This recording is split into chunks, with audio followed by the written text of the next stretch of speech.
Welcome to the Bookbibuli podcast.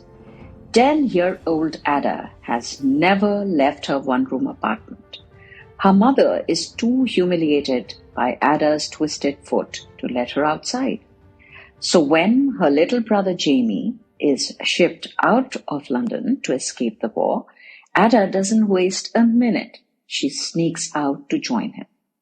So begins a new adventure for Ada and for Susan Smith, the woman who's forced to take the two kids in. As Ada teaches herself to ride a pony, learns to read, and watches for German spies, she begins to trust Susan. And Susan begins to love Ada and Jamie. This masterful work of historical fiction is equal parts adventure and a moving tale of family and identity. A classic in the making. The War That Saved My Life. Yes, you heard it right. The War That Saved My Life. And to talk about this incredible book, we have Shireen with us today. Hello, Shireen. The War That Saved My Life. Oh, what an interesting title. How can a war save someone's life? Exactly my thoughts when I picked up this book. Because when we think of a war, we think of something massive and destructive, not something that exactly saves lives. I'm Shireen Gupta and I study in class 5. I am 11 years old and one of my favorite book series is Harry Potter.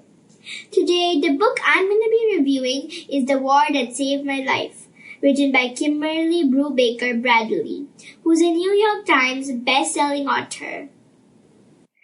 Welcome, Shireen. It's good to know you. And we must say, you're pretty brave yourself to read this book, which is completely out of your comfort zone.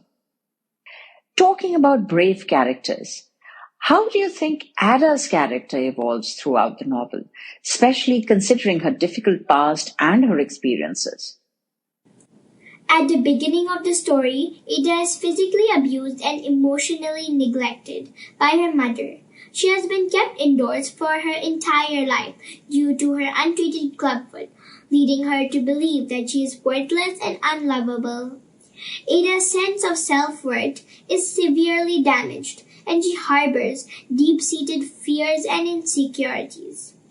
Ada's life takes a dramatic turn when she escapes from her abusive mother during the evacuation of children from London at the onset of World War II. This act of courage marks the beginning of her journey towards independence and self-reliance. Ada's escape demonstrates her resilience and determination to seek a better life for herself.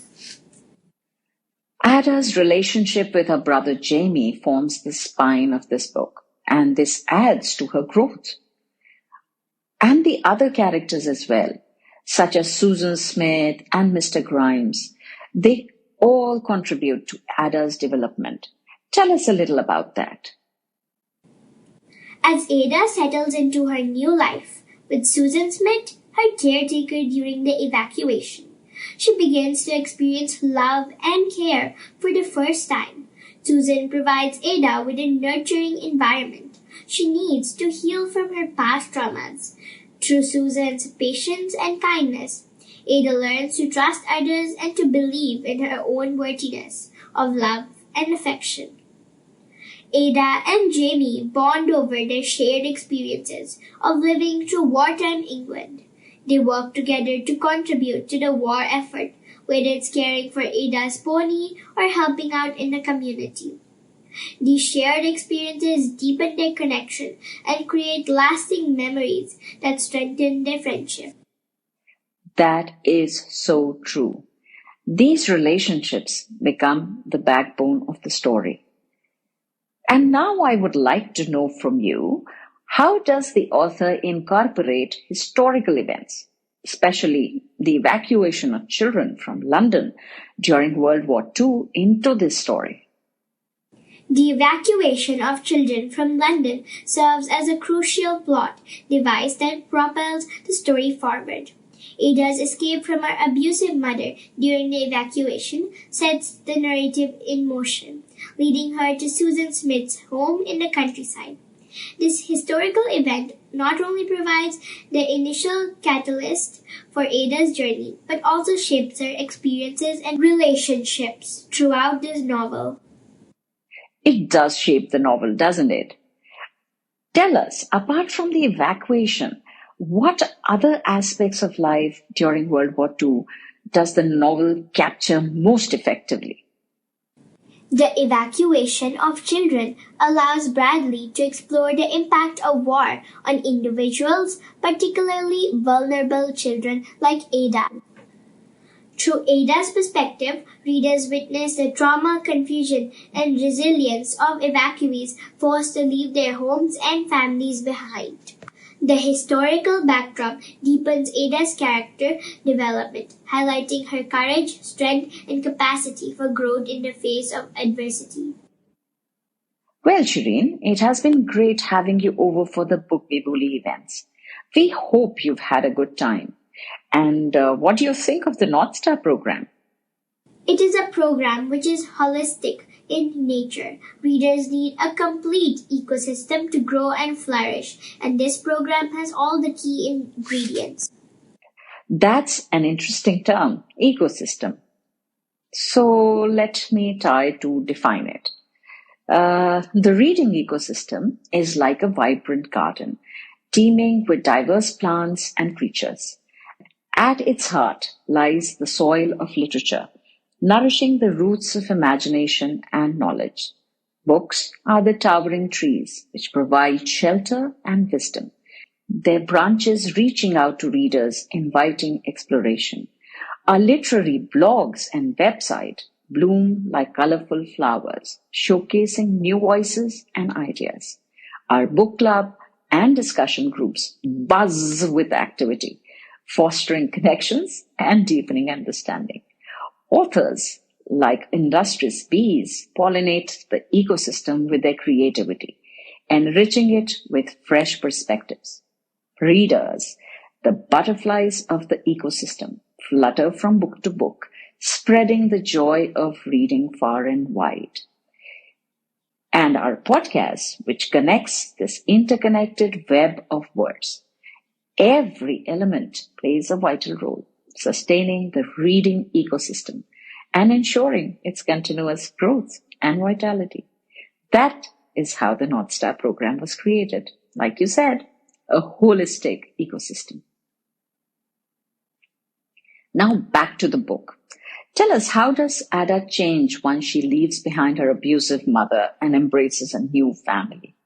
While Ada has an abusive mother, however, with Miss Smith and Jamie, she changes.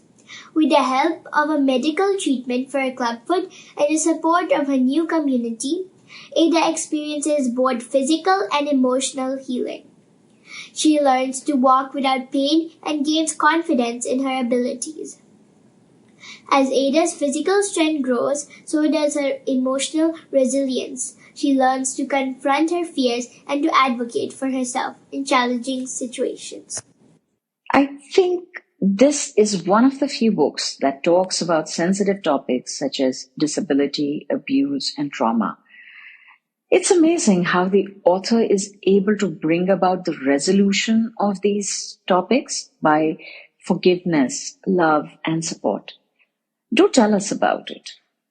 Ada learns to forgive her mother for the abuse she endured and to let go of the anger and resentment that have held her back. She also develops deep and meaningful relationships with those around her, including Susan and Jamie, her brother. These relationships provide Ada with the love and support she needs to continue growing and healing. In turn, Ada's love and support help Jamie navigate his own challenges and insecurities, highlighting the reciprocity and depth of the relationship. How did reading The War That Saved My Life enhance your knowledge about wartime England? Did it broaden your perspective on historical events during that period?